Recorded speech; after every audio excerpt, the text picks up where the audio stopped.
Okay, so this is just a quick rundown because I get asked this a lot of some cultural differences that I noticed when I first started going to university in the UK. For those who don't know me, I am Dr. Anne Wand. I am an American living in Oxford who helps Americans get into universities like the University of Oxford. So, the first thing I noticed is that there are no fraternities and sororities. It doesn't mean people don't drink. We can talk about that in a sec. But clubs do exist, sports clubs, gyms, that sort of thing. But sorority life, fraternity life, Greek life is not a thing. Greek is a language that you learn. Ancient Greek is a subject that you might study if you are a history major, but Greek life, definitely not a thing. The second thing I learned is that there are bars on campus because you can drink at 18. So it is perfectly normal after class if you want to go get a drink. That is perfectly permissible. People do it. You might want to do it after 5 o'clock, but that's up to you.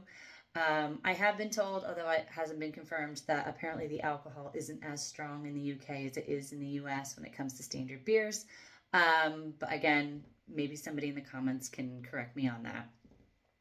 The third thing that I wanted to talk about was that there co-ed between students is totally normal. It does happen. You can't specifically ask to be in a female-only dorm, for example, but it is common for people of both genders to be in a similar living space. When I was starting at the University of Sussex, I realized that that was, unless I specifically asked to live with women only, that I was going to be living in a co-ed space.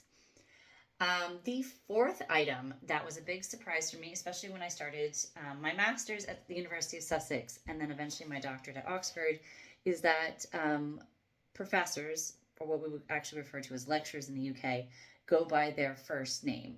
So it's very common to call, I called my supervisor Bob, my supervisor for my master's I called John. And when I actually addressed them as Dr. So and so, they said, please don't call me that. You can just call me by my first name. And it's with the understanding that you're an adult now and you're at university, and it's assumed that they're going to talk to you at the same level because you're an intellectual who has proven themselves into that institution.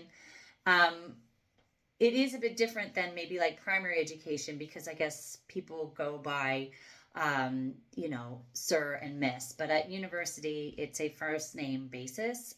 If people do tend to refer to themselves as doctor, this or that, they're kind of seen as a bit snobbish and standoffish. I would say that's definitely more of a American trait where titles are quite important, but in the UK, they're not really emphasized as much. I can't remember what number I'm on. I think I'm on 6. Let's go with 6 for now. The other thing that I want to dispel is that the Oxford Don as a concept no longer exists.